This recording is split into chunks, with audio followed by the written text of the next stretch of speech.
বলুন মহারাজ, আমি হাজির। তুমি ইতিমধ্যে জানো আমি একটা গাছ এনেছি।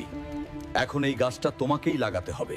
মহারাজ, পুরো রাজ্যের টাকা পয়সার হিসাব আমার হাতেই থাকে, তাই কখন হিসাব নিকাশ করতে দু এক পয়সা এদিক সেদিক হয়ে গেছে কিনা সেটা তো নিশ্চিত করে বলতে পারছি না।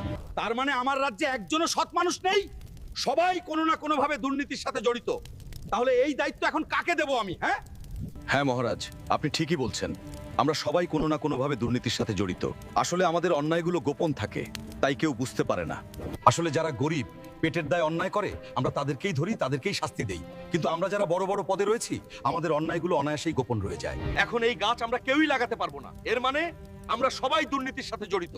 হাল্ক যদি এই কথা বাহিরে বলে তাহলে আমাদের কোনো সম্মানই থাকবে না। একটা উপায় পেয়েছি। হাল্ককে আপনার এখানে মহামন্ত্রীর দায়িত্ব দিন, তাহলে সে এখানেই চাকরি করবে আর বাইরে যেতে পারবে না। বন্ধুরা, দেখলেন তো আমাদের আশেপাশে কিরকম সৎ লোক বসবাস করে, আর আমরা কোন সমাজে বসবাস করি, বুঝলেন তো?